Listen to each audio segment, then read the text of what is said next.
On a les évangiles oubliés, une perspective historique approfondie. Imaginez que vous découvriez dans le grenier de votre grand-mère une lettre de Napoléon Bonaparte que personne n'avait jamais lue. Que ressentiriez-vous? Cette sensation d'excitation, de découverte, c'est exactement ce qu'ont vécu les archéologues et historiens lorsqu'ils ont mis la main sur des textes chrétiens vieux de près de 2000 ans, des évangiles qui racontent une histoire complètement différente de celle que nous connaissons. Mais avant de plonger dans cette aventure historique fascinante, dites-moi dans les commentaires de quel pays vous nous regardez et à quelle heure vous découvrez cette vidéo. J'adore savoir d'où viennent nos spectateurs passionnés d'histoire. Si vous aimez les histoires inspirantes et les découvertes qui changent notre vision du monde, n'oubliez pas de vous abonner à la chaîne pour ne manquer aucun moment de nos explorations historiques. Et si vous regardez sur votre téléphone portable, un petit like maintenant nous aiderait énormément à faire découvrir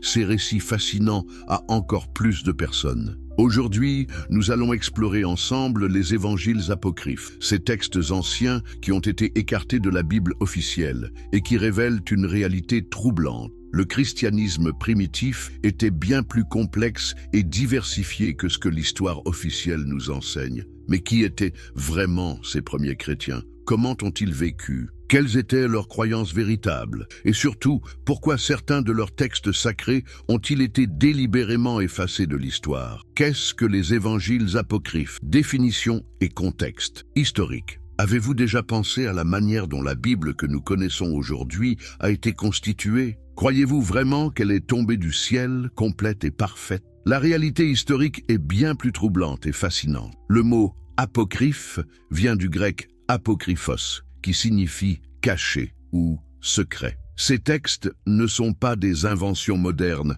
ou des faux documents créés par des romanciers en quête de sensationnel. Non, ils sont authentiques, datant des premiers siècles du christianisme, rédigés par des communautés chrétiennes qui vivaient leur foi de manière différente de ce qui deviendra plus tard l'orthodoxie officielle. Pour comprendre l'importance de ces découvertes, il faut se replonger dans l'effervescence du 1er siècle, après Jésus-Christ. Imaginez le bassin méditerranéen de cette époque. L'Empire romain à son apogée, des routes commerciales qui relient l'Orient à l'Occident, des idées qui circulent, se mélangent, s'affrontent. Dans ce bouillonnement intellectuel et spirituel, le message de Jésus de Nazareth se répand comme une traînée de poudre. Mais voici le point crucial que l'histoire officielle tend à occulter. Ce message n'était pas uniforme. Il n'existait pas une seule église chrétienne organisée avec une doctrine claire et unifiée. Au contraire, des dizaines, voire des centaines de communautés chrétiennes interprétaient différemment les enseignements du Christ. Certaines insistaient sur sa divinité, d'autres sur son humanité. Certaines voyaient en lui un maître spirituel, d'autres un révolutionnaire politique. Ces communautés diversifiées ont produit leurs propres textes sacrés. Nous connaissons aujourd'hui plus de 50 évangiles apocryphes, des actes d'apôtres alternatifs, des apocalypses, des lettres.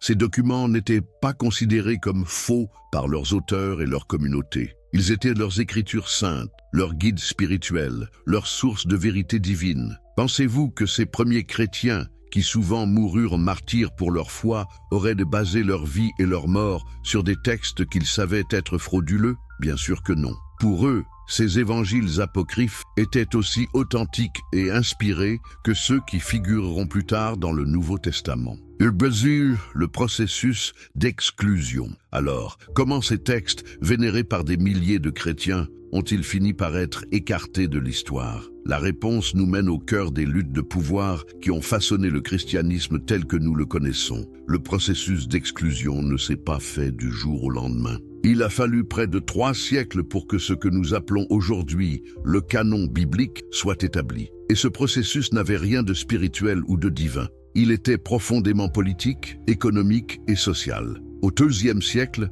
l'Église de Rome commence à s'organiser de manière hiérarchique. Les évêques, qui prétendent descendre directement des apôtres, cherchent à unifier la doctrine chrétienne sous leur autorité. Mais comment unifier quand des centaines de textes différents circulent, chacun prétendant détenir la vérité? La stratégie fut brillante et impitoyable. Les dirigeants de l'Église romaine établirent des critères pour déterminer quels textes étaient authentiques et lesquels étaient hérétiques. Premier critère, l'origine apostolique. Un texte devait prétendument avoir été écrit par un apôtre direct de Jésus ou par quelqu'un de son entourage immédiat. Deuxième critère, l'orthodoxie doctrinale. Le texte devait correspondre à la ligne théologique que l'Église de Rome voulait promouvoir. Troisième critère, l'acceptation universelle. Le texte devait être reconnu par toutes les communautés chrétiennes. Mais qui déterminait ces critères? Qui décidait de l'orthodoxie? Les mêmes hommes qui bénéficiaient de l'exclusion des textes alternatifs. C'est ce que les historiens appellent un cercle vicieux du pouvoir. L'empereur romain Constantin, au IVe siècle, va donner le coup de grâce à cette diversité chrétienne. En 325, il convoque le concile de Nicée, officiellement pour résoudre les disputes théologiques, mais en réalité pour créer une religion d'État uniforme qui puisse cimenter son empire. Les évangiles apocryphes, avec leur diversité de pensée et leur remise en question de l'autorité hiérarchique, représentaient un danger pour ce projet politique. Imaginez la scène. Des centaines d'évêques venus de tout l'Empire débattent pour décider quels textes resteront dans l'histoire et lesquels seront condamnés à l'oubli. Ils ne débattent pas de vérité spirituelle, mais de politique religieuse. Les évangiles apocryphes, qui jusque-là circulaient librement et nourrissaient la foi de millions de chrétiens, sont soudainement déclarés hérétiques. Les découvertes archéologiques modernes. Pendant plus de 1000 ans, ces textes ont été perdus, détruits, oubliés. L'Église officielle avait réussi son entreprise d'effacement. Mais l'histoire a une façon ironique de ressurgir quand on s'y attend le moins. Décembre 1945, désert égyptien, près du village de Nag Hammadi. Deux frères paysans, Muhammad et Khalifa Ali, creusent pour trouver de l'engrais naturel. Leur pioche heurte quelque chose de dur. Ils découvrent une jarre en terre cuite, haute d'1 mètre, scellée depuis des siècles. À l'intérieur, 13 codex en papyrus parfaitement conservés, contenant 52 textes différents. Parmi eux, des évangiles apocryphes que l'humanité croyait perdus à jamais. Pouvez-vous imaginer l'émotion des premiers chercheurs qui ont ouvert ces manuscrits? Ils tenaient entre leurs mains des textes chrétiens du IIe siècle, des évangiles qui racontaient une histoire complètement différente de celle qu'ils connaissaient. C'était comme si Jésus et ses disciples parlaient à nouveau, mais d'une voix que personne n'avait entendue depuis 15 siècles. Ces manuscrits de Nag Hammadi ne sont pas les seuls. En 1896, près d'Oxyrhynch en Égypte, des archéologues découvrent des milliers de fragments de papyrus, dont plusieurs contiennent des passages d'évangiles apocryphes. En 1906, c'est l'évangile de Judas qui refait surface, après avoir été mentionné par les pères de l'Église comme un texte hérétique. Ces découvertes ont révolutionné notre compréhension du christianisme primitif. Elles ont montré que l'histoire que nous connaissions n'était qu'une version parmi d'autres, celle des vainqueurs, celle de l'Église qui avait réussi à s'imposer politiquement. Les principaux évangiles apocryphes.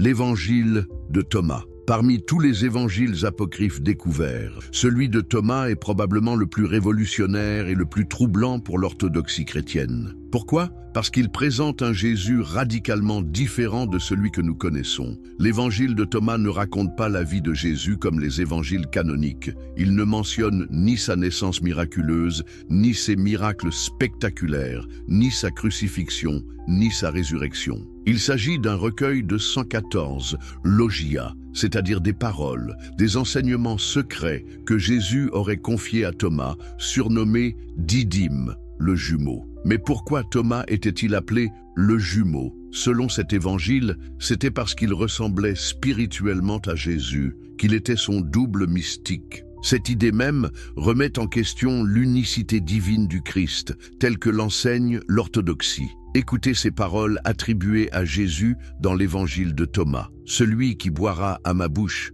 deviendra comme moi, et moi, je deviendrai lui, et les choses cachées lui seront révélées. » Cette phrase est révolutionnaire. Elle suggère que n'importe qui peut devenir comme Jésus, que la divinité n'est pas l'apanage d'une seule personne, mais une potentialité humaine universelle. Ou encore, le royaume est à l'intérieur de vous et il est à l'extérieur de vous. Quand vous vous connaîtrez, alors vous serez connus et vous saurez que vous êtes les fils du Père vivant. Ici, Le salut ne passe pas par l'adhésion à une doctrine ou par l'appartenance à une institution religieuse. Il passe par la connaissance de soi, par l'exploration intérieure. Cette approche spirituelle, que les historiens appellent gnosticisme, était répandue dans les premiers siècles du christianisme. Elle enseignait que chaque être humain porte en lui une étincelle divine et que le but de l'existence est de redécouvrir cette essence divine cachée. Comprenez-vous pourquoi un tel enseignement était dangereux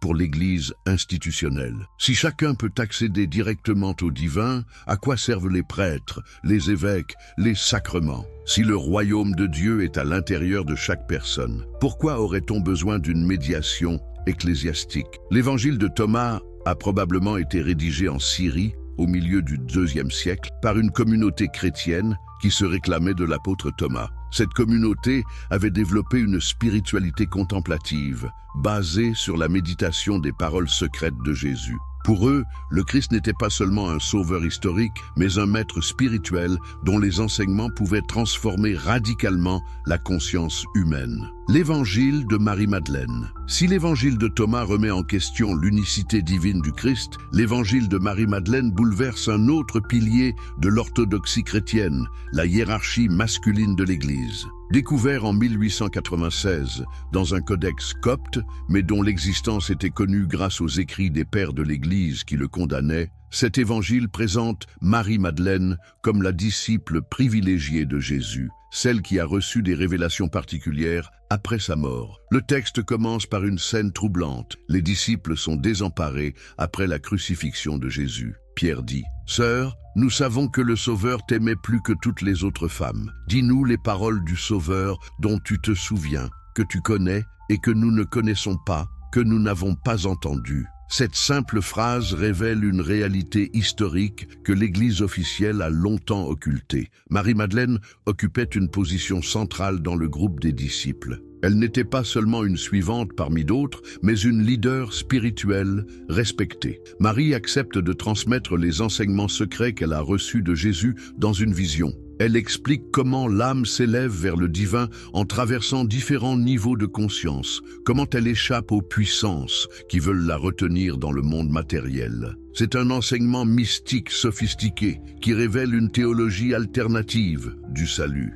Mais la réaction d'André et de Pierre est révélatrice. Comment le Sauveur aurait-il parlé à une femme de ces mystères que nous ne connaissons pas? Allons-nous changer nos habitudes et écouter toute cette femme? L'a-t-il vraiment choisi de préférence à nous? Cette tension entre Marie-Madeleine et Pierre reflète un conflit historique réel dans les premières communautés chrétiennes. D'un côté, des communautés où les femmes jouaient un rôle spirituel important, pouvaient enseigner, prophétiser, diriger. De l'autre, une tendance patriarcale qui voulait limiter le rôle des femmes dans l'Église. L'évangile de Marie-Madeleine nous révèle qu'il existait au IIe siècle des communautés chrétiennes où les femmes avaient une autorité spirituelle reconnue. Ces communautés se réclamaient de l'exemple de Marie-Madeleine, qu'elles considéraient comme la première témoin de la résurrection et la dépositaire d'enseignements secrets. Imaginez l'impact qu'aurait eu la conservation de cet évangile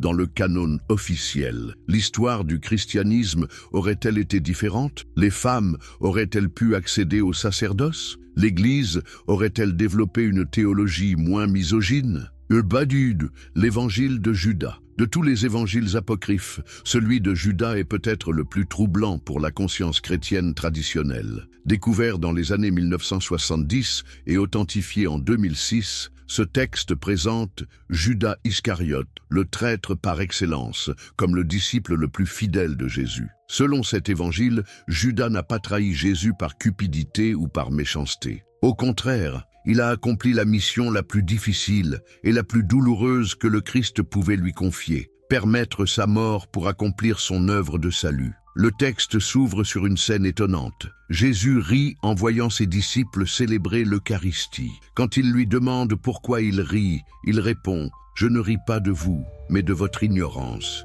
Il leur explique ensuite qu'ils adorent en fait un faux Dieu, le démiurge créateur du monde matériel, et non le vrai Dieu transcendant. Cette vision correspond à la cosmologie gnostique qui distingue le vrai Dieu spirituel du démiurge, créateur imparfait du monde matériel. Dans cette perspective, le monde physique n'est pas la création parfaite d'un Dieu bon, mais une prison dont les âmes doivent s'échapper. Jésus révèle ensuite à Judas seul la vérité sur sa mission. Tu les surpasseras tous, car tu sacrifieras l'homme qui me revêt. Judas doit permettre la mort du corps physique de Jésus pour libérer son esprit divin. C'est un sacrifice suprême, car Judas sait qu'il sera haï par toutes les générations futures. Quand Judas demande s'il pourra lui aussi connaître la rédemption, Jésus lui répond « Tu seras maudit par les autres générations et tu régneras sur elles ». Judas devient ainsi le héros tragique de l'histoire du salut, celui qui accepte d'être damné pour permettre la rédemption universelle. Cette réhabilitation de Judas n'est pas une fantaisie moderne. Elle reflète une théologie alternative qui existait dans certaines communautés chrétiennes primitives. Ces communautés, qu'on appelait caïnites, vénéraient tous les personnages que l'orthodoxie considérait comme mauvais. Caïn, Ésaü, les habitants de Sodome et Gomorrhe, et bien sûr Judas. Leur logique était la suivante. Si Dieu a prévu de toute éternité le sacrifice du Christ, alors Judas ne faisait qu'accomplir la volonté divine. Le condamné était donc injuste et illogique. Les différences théologiques fondamentales. Le concept de salut. La différence la plus frappante entre les évangiles canoniques et les évangiles apocryphes réside dans leur conception du salut. Cette différence n'est pas anecdotique. Elle révèle deux visions radicalement opposées de la nature humaine et de sa relation au divin. Dans les évangiles canoniques, le salut est présenté comme un événement historique unique, le sacrifice expiatoire de Jésus sur la croix. L'humanité, marquée par le péché originel, ne peut accéder au salut que par la foi en ce sacrifice et par l'adhésion à la communauté des croyants. C'est une vision juridique du salut. Dieu le Père exige une réparation pour les fautes humaines, et son Fils paye cette dette de son sang. Mais les évangiles apocryphes présentent une vision complètement différente. Pour eux, le salut n'est pas un événement historique externe, mais un processus intérieur de connaissance et de transformation. Le terme grec « gnosis », connaissance, est central dans ces textes. Il ne s'agit pas d'une connaissance intellectuelle, mais d'une expérience spirituelle directe qui révèle à l'individu sa vraie nature divine. Cette différence de perspective a des implications profondes. Dans la vision canonique, l'humanité est fondamentalement corrompue et dépendante de la grâce divine. Dans la vision gnostique, l'humanité porte en elle une étincelle divine qui peut être ravivée par la connaissance appropriée. Prenons un exemple concret. Comment ces deux visions interprètent-elles la phrase célèbre de Jésus « Vous êtes des dieux ». L'orthodoxie y voit une métaphore, une façon de parler de la dignité humaine accordée par Dieu. Les textes apocryphes y voient une révélation littérale. Les humains sont véritablement des êtres divins qui ont oublié leur nature véritable. Cette conception du salut par la connaissance était-elle si dangereuse pour l'Église institutionnelle? Absolument. Si chaque individu peut accéder directement au divin par sa propre recherche spirituelle, alors les intermédiaires deviennent inutiles. Plus besoin de prêtres pour administrer les sacrements, plus besoin d'évêques pour interpréter les Écritures, plus besoin d'une institution pour gérer le salut. Les communautés gnostiques organisaient d'ailleurs leur vie spirituelle de manière très différente. Elles privilégiaient la méditation, l'étude des textes sacrés, les révélations personnelles. Leurs dirigeants n'étaient pas des administrateurs de la grâce divine, mais des guides spirituels qui aidaient chacun à découvrir sa propre voie vers l'illumination. La nature de Jésus. La question de la nature de Jésus a été l'un des sujets de débat les plus acharnés des premiers siècles chrétiens. Les évangiles apocryphes révèlent l'existence de conceptions christologiques très différentes de celles qui s'imposera avec l'orthodoxie.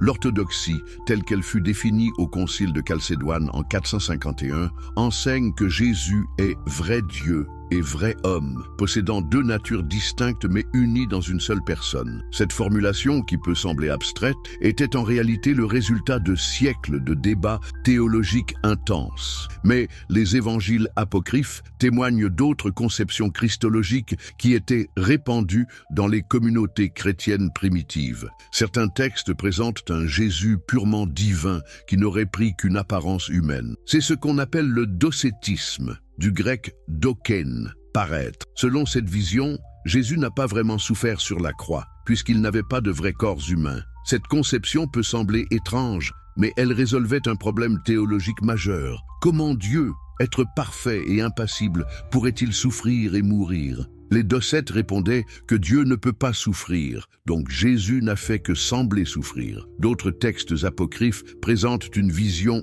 adoptianiste. Jésus était un homme ordinaire qui a été adopté par Dieu à un moment donné de sa vie, souvent lors de son baptême. Cette conception, qui peut sembler plus rationnelle, était répandue dans les communautés judéo-chrétiennes qui avaient du mal à accepter la divinité éternelle de Jésus. Une troisième conception, présente dans de nombreux évangiles gnostiques, présente Jésus comme un éon ou archonte divin, un être spirituel supérieur qui révèle aux humains leur vraie nature divine. Dans cette perspective, Jésus n'est pas unique en son genre. Il est le premier d'une lignée d'êtres humains qui peuvent atteindre la divinité. Ces différentes conceptions n'étaient pas de simples spéculations théologiques. Elles avaient des implications pratiques importantes pour la vie des communautés chrétiennes. Si Jésus était purement divin, alors l'ascétisme et le mépris du monde matériel étaient justifiés. Si Jésus était un homme divinisé, alors d'autres pouvaient espérer suivre son exemple. Si Jésus était un révélateur gnostique, alors l'important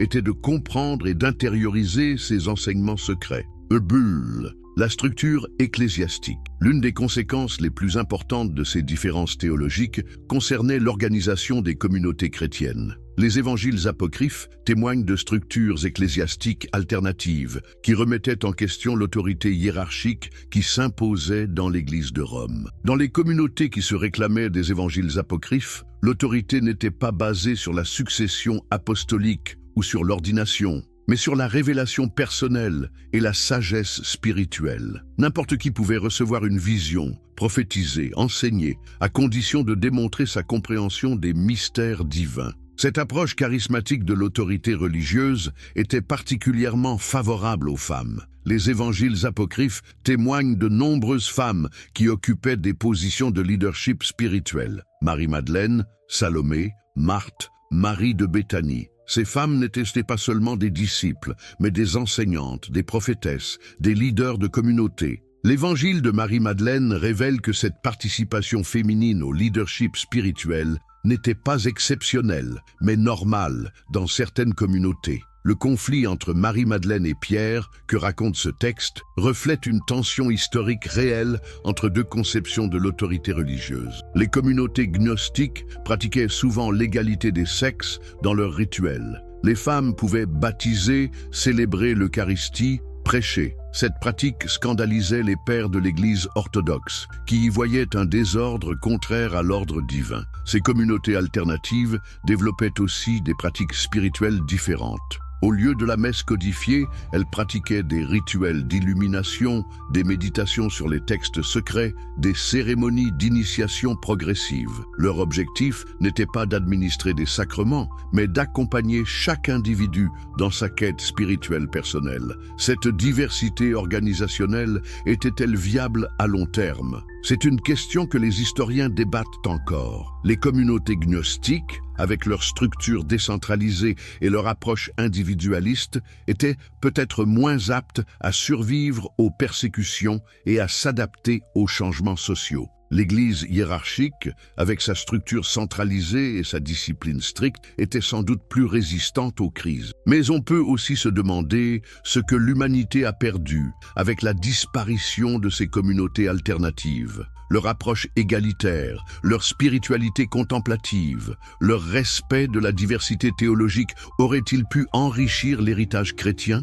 Les évangiles oubliés, une perspective historique approfondie. Introduction. Imaginez que vous découvriez dans le grenier de votre grand-mère une lettre de Napoléon Bonaparte que personne n'avait jamais lue. Que ressentiriez-vous? Cette sensation d'excitation, de découverte, c'est exactement ce qu'ont vécu les archéologues et historiens lorsqu'ils ont mis la main sur des textes chrétiens vieux de près de 2000 ans, des évangiles qui racontent une histoire complètement différente de celle que nous connaissons. Mais avant de plonger dans cette aventure historique fascinante, dites-moi dans les commentaires de quel pays vous nous regardez et à quelle heure vous découvrez cette vidéo. J'adore savoir d'où viennent nos spectateurs passionnés d'histoire. Si vous aimez les histoires inspirantes et les découvertes qui changent notre vision du monde, n'oubliez pas de vous abonner à la chaîne pour ne manquer aucun moment de nos explorations historiques. Et si vous regardez sur votre téléphone portable, un petit like maintenant nous aiderait énormément à faire découvrir ces récits fascinants à encore plus de personnes. Aujourd'hui, nous allons explorer ensemble les évangiles apocryphes, ces textes anciens qui ont été écartés de la Bible officielle et qui révèlent une réalité troublante. Le christianisme primitif était bien plus complexe et diversifié que ce que l'histoire officielle nous enseigne. Mais qui étaient vraiment ces premiers chrétiens? Comment ont-ils vécu? Quelles étaient leurs croyances véritables? Et surtout, pourquoi certains de leurs textes sacrés ont-ils été délibérément effacés de l'histoire? Qu'est-ce que les évangiles apocryphes? Définition et contexte historique. Avez-vous déjà pensé à la manière dont la Bible que nous connaissons aujourd'hui a été constituée? Croyez-vous vraiment qu'elle est tombée du ciel, complète et parfaite? La réalité historique est bien plus troublante et fascinante. Le mot apocryphe vient du grec apokryphos, qui signifie caché ou secret. Ces textes ne sont pas des inventions modernes ou des faux documents créés par des romanciers en quête de sensationnel. Non, ils sont authentiques, datant des premiers siècles du christianisme, rédigés par des communautés chrétiennes qui vivaient leur foi de manière différente de ce qui deviendra plus tard l'orthodoxie officielle. Pour comprendre l'importance de ces découvertes, il faut se replonger dans l'effervescence du 1er siècle, après Jésus-Christ. Imaginez le bassin méditerranéen de cette époque. L'Empire romain à son apogée, des routes commerciales qui relient l'Orient à l'Occident, des idées qui circulent, se mélangent, s'affrontent. Dans ce bouillonnement intellectuel et spirituel, le message de Jésus de Nazareth se répand comme une traînée de poudre. Mais voici le point crucial que l'histoire officielle tend à occulter. Ce message n'était pas uniforme. Il n'existait pas une seule église chrétienne organisée avec une doctrine claire et unifiée. Au contraire, des dizaines, voire des centaines de communautés chrétiennes interprétaient différemment les enseignements du Christ. Certaines insistaient sur sa divinité, d'autres sur son humanité. Certaines voyaient en lui un maître spirituel, d'autres un révolutionnaire politique. Ces communautés diversifiées ont produit leurs propres textes sacrés. Nous connaissons aujourd'hui plus de 50 évangiles apocryphes, des actes d'apôtres alternatifs, des apocalypses, des lettres. Ces documents n'étaient pas considérés comme faux par leurs auteurs et leurs communautés. Ils étaient leurs écritures saintes, leurs guides spirituels, leurs sources de vérité divine. Pensez-vous que ces premiers chrétiens, qui souvent moururent martyrs pour leur foi, auraient basé leur vie et leur mort sur des textes qu'ils savaient être frauduleux? Bien sûr que non. Pour eux, ces évangiles apocryphes étaient aussi authentiques et inspirés que ceux qui figureront plus tard dans le Nouveau Testament. Ils basent le processus d'exclusion. Alors, comment ces textes, vénérés par des milliers de chrétiens,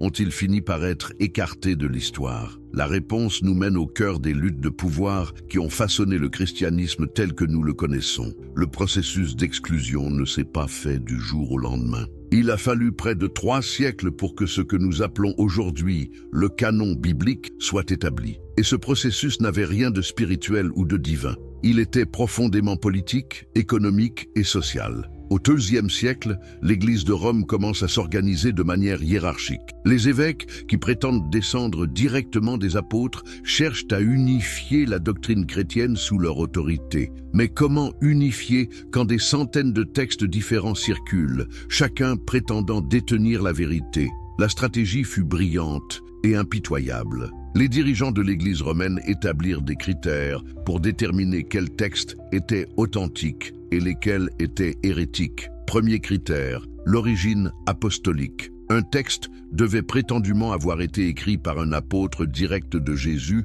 ou par quelqu'un de son entourage immédiat. Deuxième critère, l'orthodoxie doctrinale. Le texte devait correspondre à la ligne théologique que l'Église de Rome voulait promouvoir. Troisième critère, l'acceptation universel. Le texte devait être reconnu par toutes les communautés chrétiennes. Mais qui déterminait ces critères? Qui décidait de l'orthodoxie? Les mêmes hommes qui bénéficiaient de l'exclusion des textes alternatifs. C'est ce que les historiens appellent un cercle vicieux du pouvoir. L'empereur romain Constantin, au IVe siècle, va donner le coup de grâce à cette diversité chrétienne. En 325, il convoque le concile de Nicée, officiellement pour résoudre les disputes théologiques, mais en réalité pour créer une religion d'État uniforme qui puisse cimenter son empire. Les évangiles apocryphes, avec leur diversité de pensée et leur remise en question de l'autorité hiérarchique, représentaient un danger pour ce projet politique. Imaginez la scène. Des centaines d'évêques venus de tout l'Empire débattent pour décider quels textes resteront dans l'histoire et lesquels seront condamnés à l'oubli. Ils ne débattent pas de vérité spirituelle, mais de politique religieuse. Les évangiles apocryphes, qui jusque-là circulaient librement et nourrissaient la foi de millions de chrétiens, sont soudainement déclarés hérétiques. Les découvertes archéologiques modernes. Pendant plus de 1000 ans, ces textes ont été perdus, détruits, oubliés. L'Église officielle avait réussi son entreprise d'effacement. Mais l'histoire a une façon ironique de ressurgir quand on s'y attend le moins. Décembre 1945, désert égyptien, près du village de Nag Hammadi. Deux frères paysans, Muhammad et Khalifa Ali, creusent pour trouver de l'engrais naturel. Leur pioche heurte quelque chose de dur. Ils découvrent une jarre en terre cuite, haute d'1 mètre, scellée depuis des siècles. À l'intérieur, 13 codex en papyrus parfaitement conservés,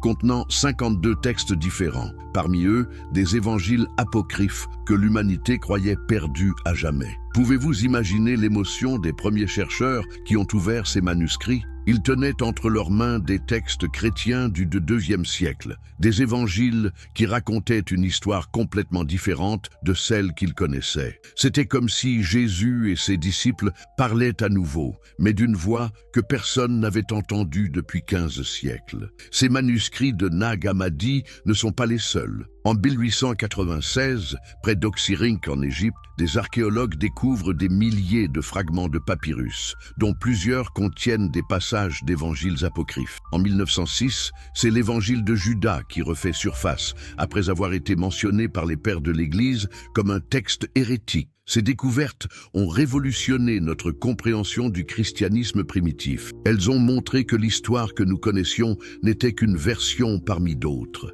celle des vainqueurs, celle de l'Église qui avait réussi à s'imposer politiquement. Les principaux évangiles apocryphes. L'évangile de Thomas. Parmi tous les évangiles apocryphes découverts, celui de Thomas est probablement le plus révolutionnaire et le plus troublant pour l'orthodoxie chrétienne. Pourquoi ? Parce qu'il présente un Jésus radicalement différent de celui que nous connaissons. L'évangile de Thomas ne raconte pas la vie de Jésus comme les évangiles canoniques. Il ne mentionne ni sa naissance miraculeuse, ni ses miracles spectaculaires, ni sa crucifixion, ni sa résurrection. Il s'agit d'un recueil de 114 logia, c'est-à-dire des paroles, des enseignements secrets que Jésus aurait confiés à Thomas, surnommé Didyme, le jumeau. Mais pourquoi Thomas était-il appelé le jumeau? Selon cet évangile, c'était parce qu'il ressemblait spirituellement à Jésus, qu'il était son double mystique. Cette idée même remet en question l'unicité divine du Christ,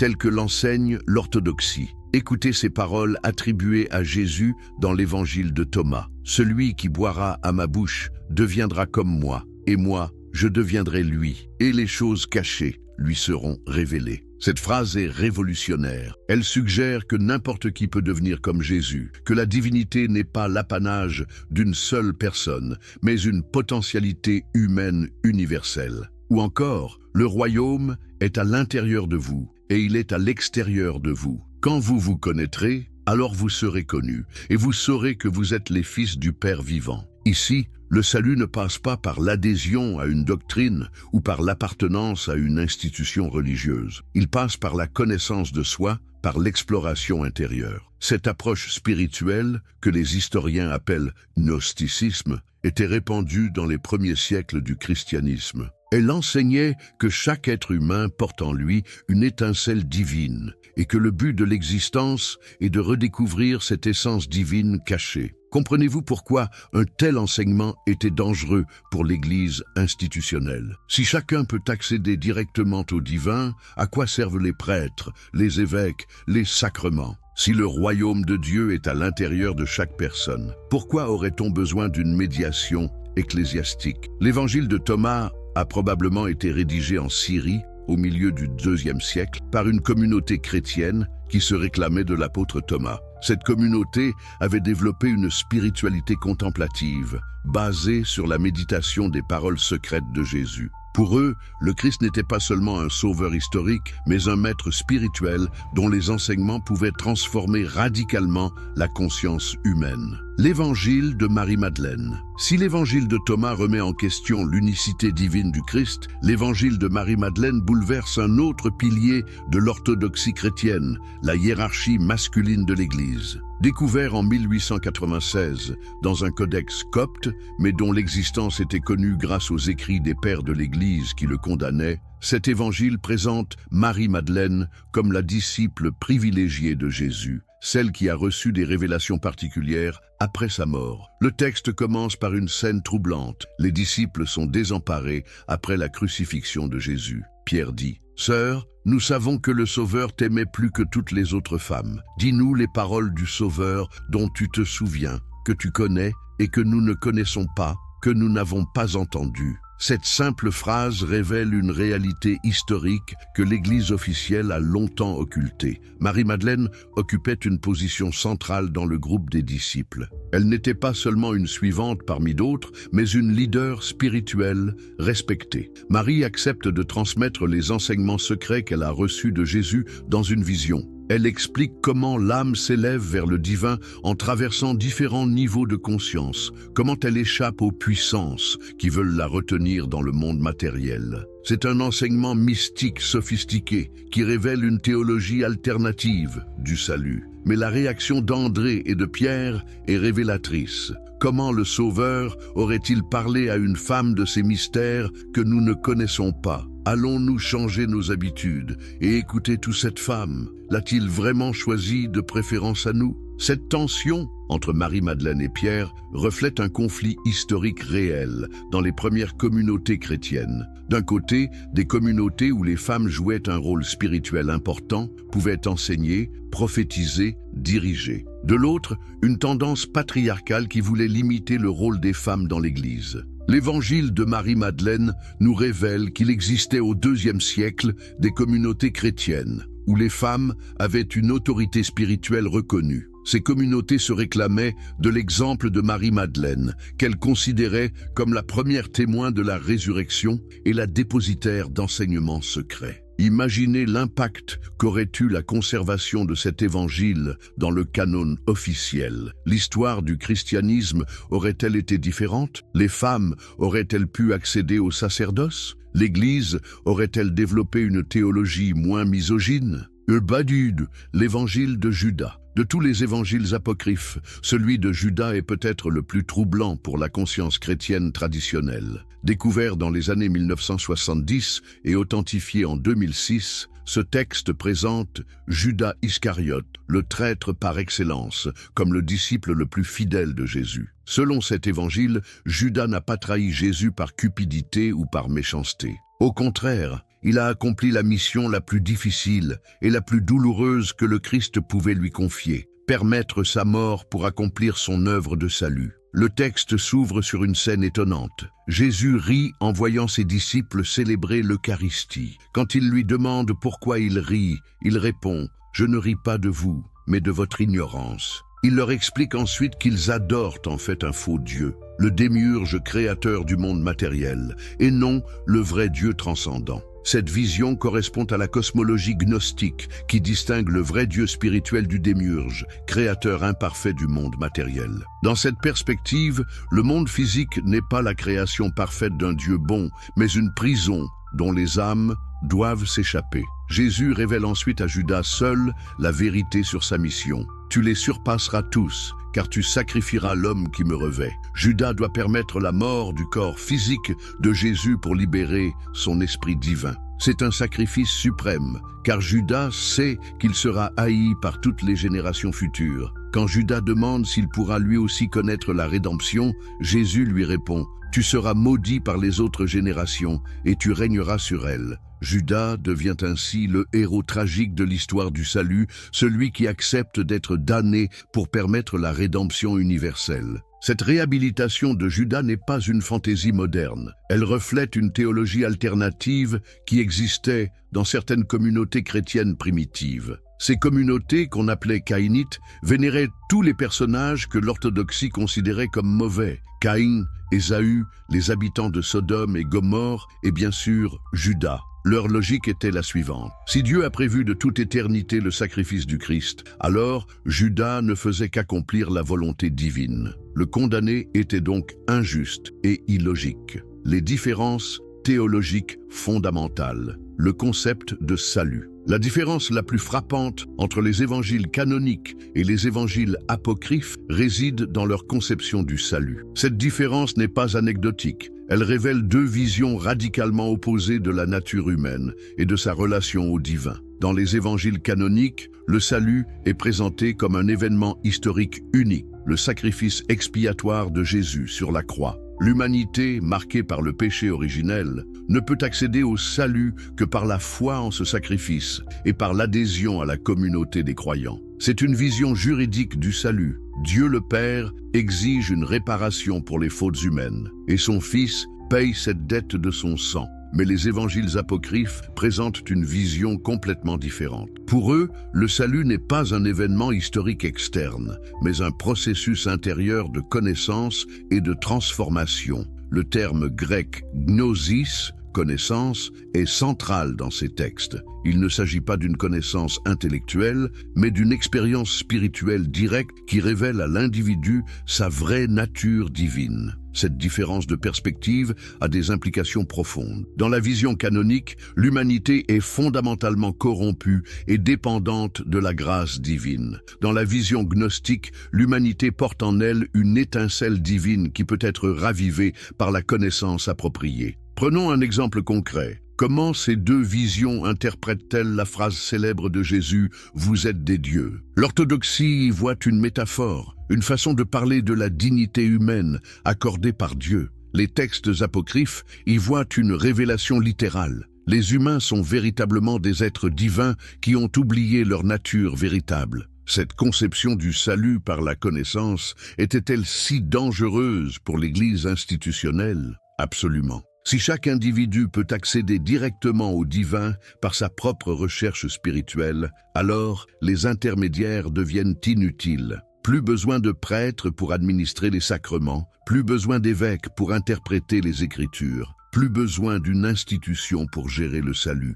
Les communautés gnostiques organisaient d'ailleurs leur vie spirituelle de manière très différente. Elles privilégiaient la méditation, l'étude des textes sacrés, les révélations personnelles. Leurs dirigeants n'étaient pas des administrateurs de la grâce divine, mais des guides spirituels qui aidaient chacun à découvrir sa propre voie vers l'illumination. La nature de Jésus. La question de la nature de Jésus a été l'un des sujets de débat les plus acharnés des premiers siècles chrétiens.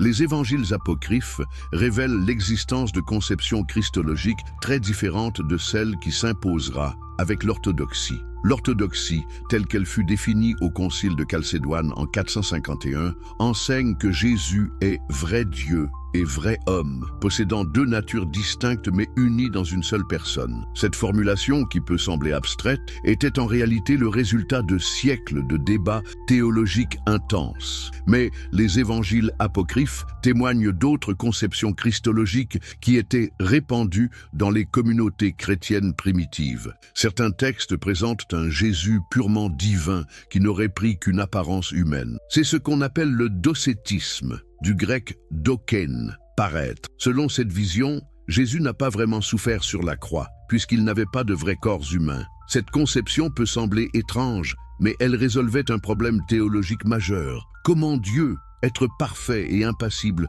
pourrait-il souffrir et mourir? Les Docettes répondaient que Dieu ne peut pas souffrir, donc Jésus n'a fait que sembler souffrir. D'autres textes apocryphes présentent une vision adoptianiste. Jésus était un homme ordinaire qui a été adopté par Dieu à un moment donné de sa vie, souvent lors de son baptême. Cette conception, qui peut sembler plus rationnelle, était répandue dans les communautés judéo-chrétiennes qui avaient du mal à accepter la divinité éternelle de Jésus. Une troisième conception, présente dans de nombreux évangiles gnostiques, présente Jésus comme un éon ou archonte divin, un être spirituel supérieur qui révèle aux humains leur vraie nature divine. Dans cette perspective, Jésus n'est pas unique en son genre. Il est le premier d'une lignée d'êtres humains qui peuvent atteindre la divinité. Ces différentes conceptions n'étaient pas de simples spéculations théologiques. Elles avaient des implications pratiques importantes pour la vie des communautés chrétiennes. Si Jésus était purement divin,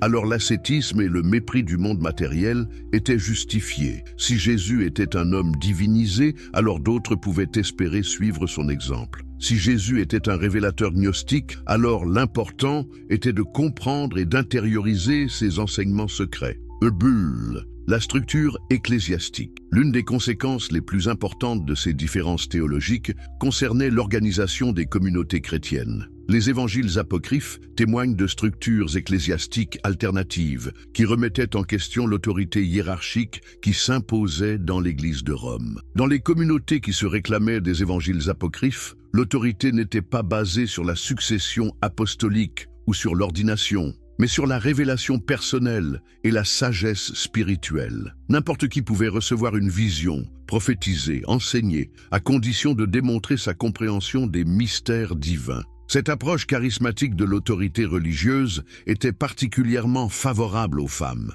Les évangiles apocryphes témoignent de nombreuses femmes qui occupaient des positions de leadership spirituel. Marie-Madeleine, Salomé, Marthe, Marie de Béthanie. Ces femmes n'étaient pas seulement des disciples, mais des enseignantes, des prophétesses, des leaders de communautés. L'évangile de Marie-Madeleine révèle que cette participation féminine au leadership spirituel n'était pas exceptionnelle, mais normale dans certaines communautés. Le conflit entre Marie-Madeleine et Pierre, que raconte ce texte, reflète une tension historique réelle entre deux conceptions de l'autorité religieuse. Les communautés gnostiques pratiquaient souvent l'égalité des sexes dans leurs rituels. Les femmes pouvaient baptiser, célébrer l'Eucharistie, prêcher. Cette pratique scandalisait les pères de l'Église orthodoxe, qui y voyaient un désordre contraire à l'ordre divin. Ces communautés alternatives développaient aussi des pratiques spirituelles différentes. Au lieu de la messe codifiée, elles pratiquaient des rituels d'illumination, des méditations sur les textes secrets, des cérémonies d'initiation progressive. Leur objectif n'était pas d'administrer des sacrements, mais d'accompagner chaque individu dans sa quête spirituelle personnelle. Cette diversité organisationnelle était-elle viable à long terme ? C'est une question que les historiens débattent encore. Les communautés gnostiques, avec leur structure décentralisée et leur approche individualiste, étaient peut-être moins aptes à survivre aux persécutions et à s'adapter aux changements sociaux. L'Église hiérarchique, avec sa structure centralisée et sa discipline stricte, était sans doute plus résistante aux crises. Mais on peut aussi se demander ce que l'humanité a perdu avec la disparition de ces communautés alternatives. Leur approche égalitaire, leur spiritualité contemplative, leur respect de la diversité théologique auraient-ils pu enrichir l'héritage chrétien ? L'impact et la pertinence contemporaine. Mais attendez, avant de continuer cette exploration fascinante des évangiles apocryphes et de leur impact sur notre époque, j'aimerais savoir d'où vous nous suivez. Écrivez-moi dans les commentaires de quel pays vous regardez cette vidéo et à quelle heure vous découvrez cette histoire. Cela me fait toujours plaisir de voir que la passion pour l'histoire unit des personnes du monde entier. Si vous appréciez ce type de contenu historique approfondi et si vous aimez découvrir les histoires cachées qui ont façonné notre monde, n'hésitez pas à vous abonner à la chaîne pour ne manquer aucune de nos explorations. Et si vous regardez depuis votre téléphone, un petit like maintenant nous aiderait énormément à partager ces récits passionnants avec encore plus de curieux d'histoire. La redécouverte académique. Imaginez la révolution intellectuelle qu'ont provoqué les découvertes de Nag Hammadi dans le monde universitaire des années 1950. Pendant des siècles, les historiens du christianisme avaient travaillé avec les seules sources orthodoxes, construisant leur compréhension du christianisme primitif sur les témoignages des vainqueurs. Soudain, ils avaient accès aux voix des vaincus, aux textes de ceux qui avaient été effacés de l'histoire officielle. Cette révolution a commencé discrètement dans les universités. Les premiers chercheurs qui ont étudié ces manuscrits étaient des philologues, des spécialistes des langues anciennes qui se contentaient de déchiffrer et de traduire ces textes mystérieux. Mais rapidement, l'ampleur de la découverte est devenue évidente. Ces évangiles apocryphes révélaient l'existence d'un christianisme primitif infiniment plus complexe et diversifié que ce que l'on avait imaginé. Le professeur James Robinson, qui a dirigé l'édition complète des manuscrits de Nag Hammadi, a déclaré que cette découverte était comparable à celle des manuscrits de la mer Morte pour le judaïsme. Elle révolutionnait notre compréhension des origines chrétiennes et obligeait à repenser complètement l'histoire des premiers siècles. Mais pourquoi cette révélation a-t-elle eu un impact si profond sur le monde académique? Parce qu'elle remettait en question des certitudes vieilles de 15 siècles. Les historiens avaient appris à considérer l'hérésie comme une déviation tardive de l'orthodoxie, comme une corruption de la pureté originelle du message chrétien. Or, les évangiles apocryphes révélaient que cette diversité théologique existait dès les origines, qu'elle n'était pas une corruption, mais une caractéristique fondamentale du christianisme primitif. Cette découverte a donné naissance à une nouvelle discipline académique, l'étude du christianisme primitif dans sa diversité. Des chercheurs comme Ellen Pagels, Bart Ehrman,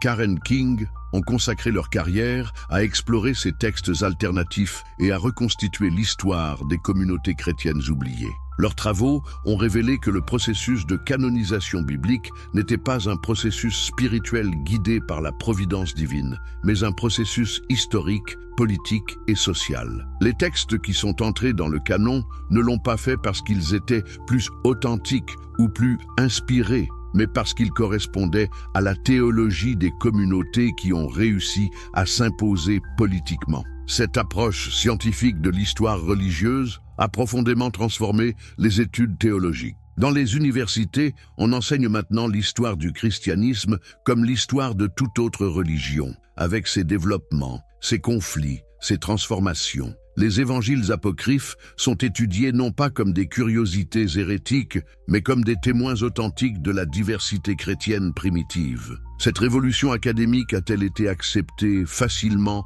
par toutes les institutions religieuses? Bien sûr que non. De nombreuses universités confessionnelles ont résisté à cette nouvelle approche, considérant qu'elle menaçait les fondements de la foi. Mais progressivement, même les institutions les plus conservatrices ont dû accepter la validité scientifique de ces recherches.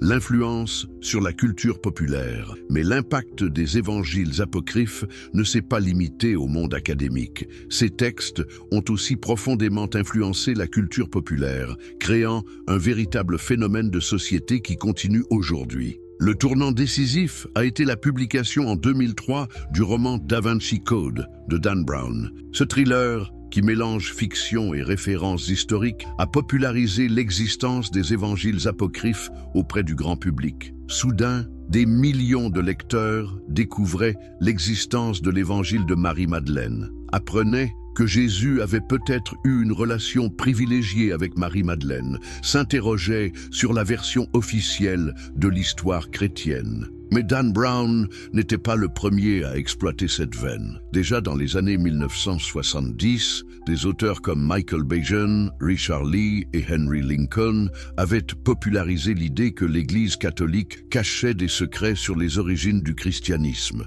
Leur livre, L'énigme sacrée, avait ouvert la voie à toute une littérature conspirationniste autour des évangiles apocryphes. Cette popularisation a eu des effets ambivalents. D'un côté, elle a sensibilisé le grand public à l'existence de ces textes anciens et a suscité un intérêt légitime pour l'histoire des origines chrétiennes. De l'autre, elle a souvent déformé et sensationnalisé ces découvertes, créant un mélange confus entre faits historiques et spéculations romanesques. Le cinéma et la télévision ont également joué un rôle important dans cette popularisation. Des films comme La Passion du Christ de Mel Gibson, La Dernière Tentation du Christ de Martin Scorsese ou plus récemment Marie-Madeleine de Garth Davis ont proposé des visions alternatives de l'histoire chrétienne, souvent inspirées par les évangiles apocryphes. Ces œuvres ont-elles contribué à une meilleure compréhension de l'histoire? Pas nécessairement. Elles ont souvent privilégié le spectaculaire au détriment de l'exactitude historique. Mais elles ont eu le mérite de rendre ces questions accessibles à un public qui n'aurait jamais ouvert un livre d'histoire religieuse. L'impact sur la spiritualité contemporaine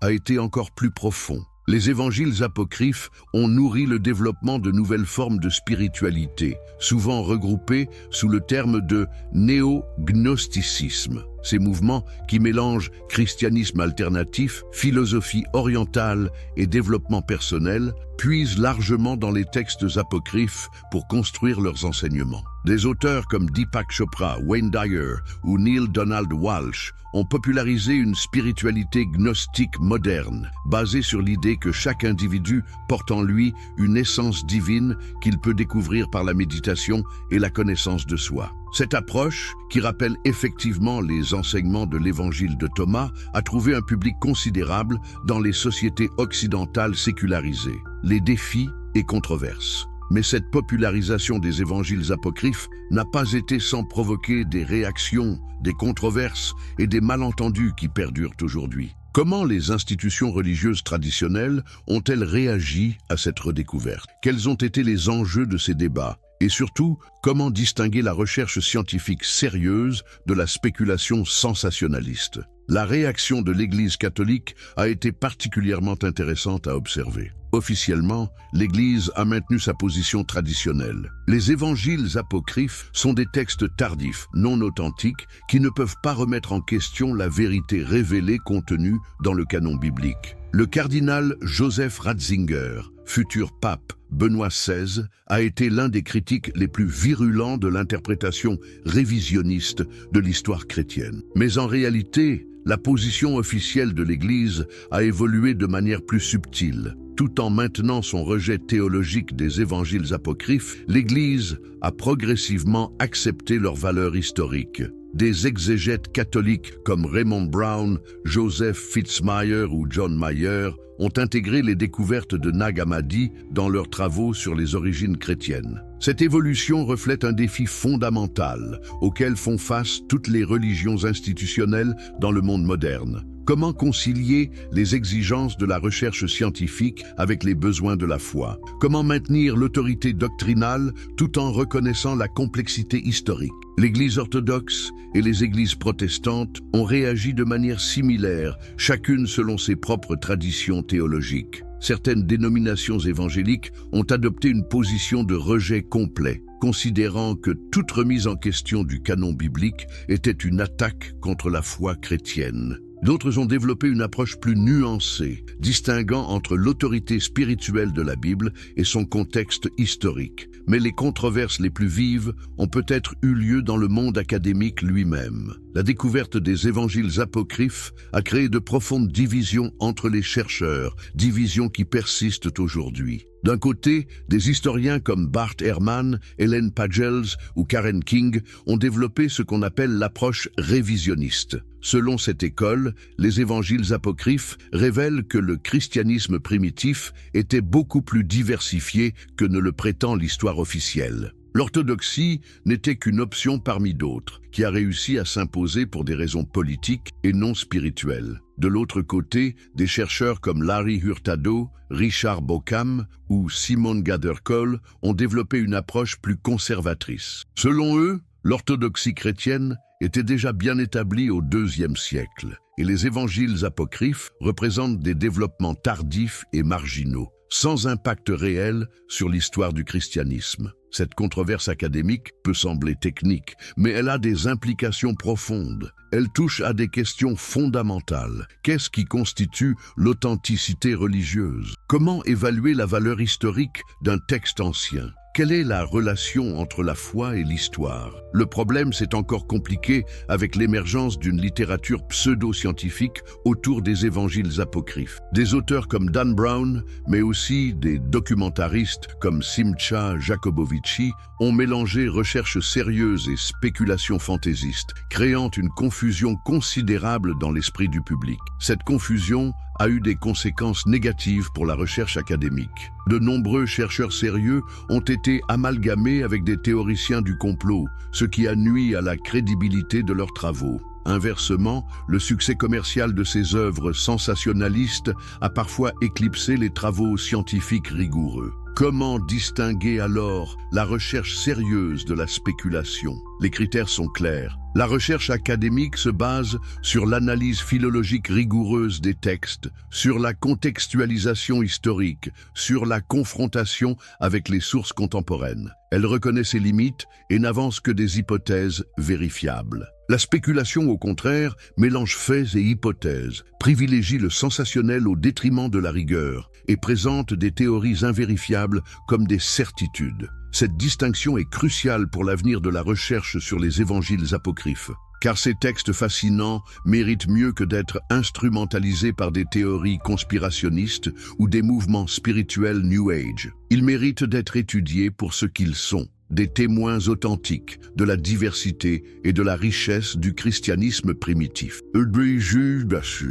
L'héritage contemporain. Mais au-delà des controverses académiques et des récupérations commerciales, quel est l'héritage véritable des évangiles apocryphes pour notre époque? Comment ces textes vieux de près de 2000 ans peuvent-ils encore nous parler aujourd'hui? Et surtout, que nous apprennent-ils sur notre propre rapport à la vérité, à l'autorité, à la diversité religieuse? L'impact le plus profond des évangiles apocryphes réside peut-être dans leur remise en question de l'idée de vérité unique et monolithique. Pendant des siècles, les sociétés occidentales ont vécu avec l'idée qu'il existait une seule version correcte de l'histoire chrétienne, une seule interprétation légitime des enseignements de Jésus. Les évangiles apocryphes révèlent que cette uniformité est une construction historique, pas une réalité originelle. Cette découverte arrive à un moment particulièrement opportun de l'histoire humaine. Nos sociétés contemporaines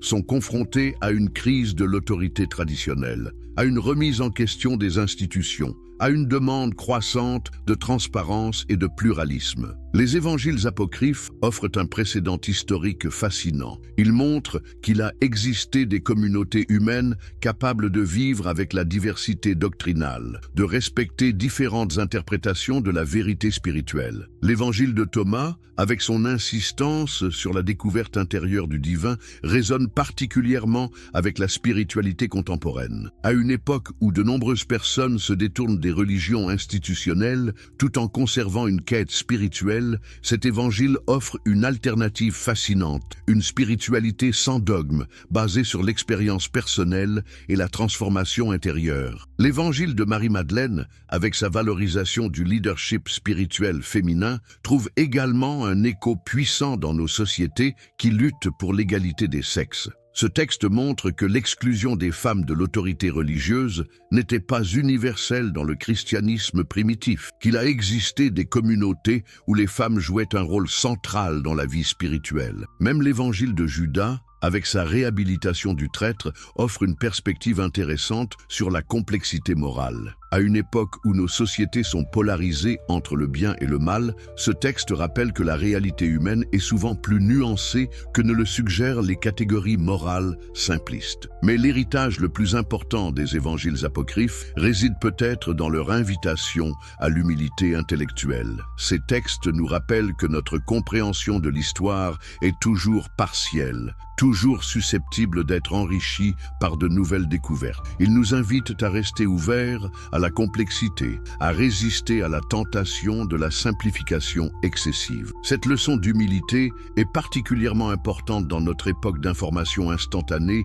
et de certitude médiatique. Les évangiles apocryphes nous enseignent que la vérité historique est souvent plus complexe et plus nuancée que ne le suggèrent les récits officiels. Ils nous invitent à creuser au-delà des versions simplifiées, à chercher les voix qui ont été marginalisées ou oubliées. Dans le domaine de l'éducation religieuse, l'impact des évangiles apocryphes est également considérable. De nombreuses institutions éducatives ont modifié leurs programmes pour inclure l'étude de ces textes, reconnaissant leur valeur pédagogique pour comprendre la diversité du christianisme primitif. Cette évolution reflète une approche plus mature et plus scientifique de l'éducation religieuse. L'influence sur l'art et la littérature contemporaine est également notable. De nombreux artistes, écrivains, cinéastes se sont inspirés des évangiles apocryphes pour créer des œuvres qui explorent la spiritualité, l'identité, la recherche de sens. Ces créations contribuent à maintenir vivante la mémoire de ces textes anciens et à les rendre accessibles à de nouveaux publics.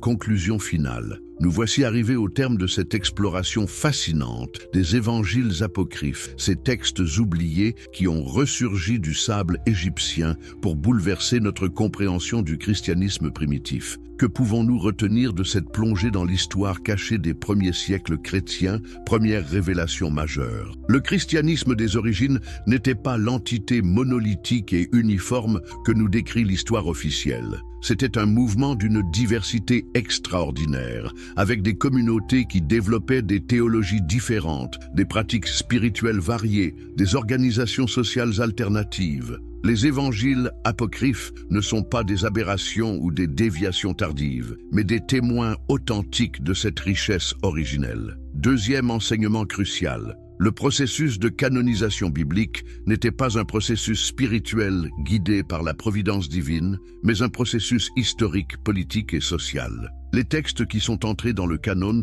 n'ont pas été choisis parce qu'ils étaient plus vrais ou plus inspirés, mais parce qu'ils correspondaient à la théologie des communautés qui ont réussi à s'imposer dans l'Empire romain. Cette réalité ne diminue en rien la valeur spirituelle de la Bible canonique pour ceux qui y trouvent inspiration et guidance. Mais elle nous rappelle que cette Bible est un produit de l'histoire humaine, avec tout ce que cela implique de grandeur et de limitation. Troisième révélation troublante. Les évangiles apocryphes révèlent l'existence de conceptions alternatives du salut, de la divinité, de l'organisation communautaire qui auraient pu donner naissance à un christianisme très différent. Un christianisme plus égalitaire entre hommes et femmes, plus respectueux de la diversité théologique, plus centré sur l'expérience spirituelle personnelle que sur l'obéissance institutionnelle. Que se serait-il passé si ces communautés alternatives avaient survécu? Comment l'histoire de l'Occident aurait-elle évolué avec un christianisme plus diversifié?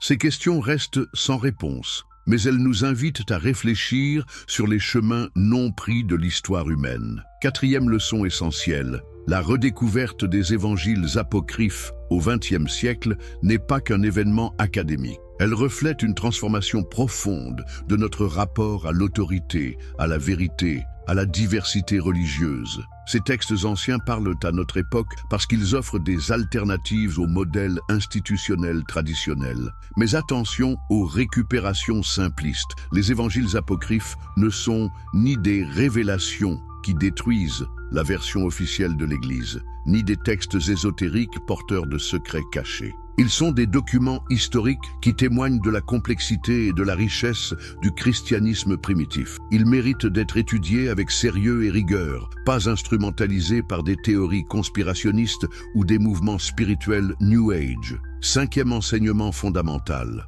L'histoire des évangiles apocryphes nous rappelle que la vérité historique est toujours plus complexe et plus nuancée que ne le suggèrent les récits officiels. Elle nous invite à l'humilité intellectuelle, à la curiosité, à l'ouverture d'esprit. Elle nous apprend à chercher les voix qui ont été marginalisées, à écouter les témoignages qui ont été oubliés. Cette leçon d'humilité est particulièrement importante dans notre époque de polarisation et de certitude médiatique. Les évangiles apocryphes nous enseignent que la réalité humaine est souvent plus riche et plus complexe que ne le suggèrent les catégories simplistes. Ils nous invitent à résister à la tentation de la simplification excessive, à accepter la complexité comme une caractéristique fondamentale de l'expérience humaine. Enfin, dernière réflexion. Que nous soyons croyants ou non, pratiquants ou sceptiques, l'histoire des évangiles apocryphes nous concerne tous. Elle nous parle de la façon dont les sociétés humaines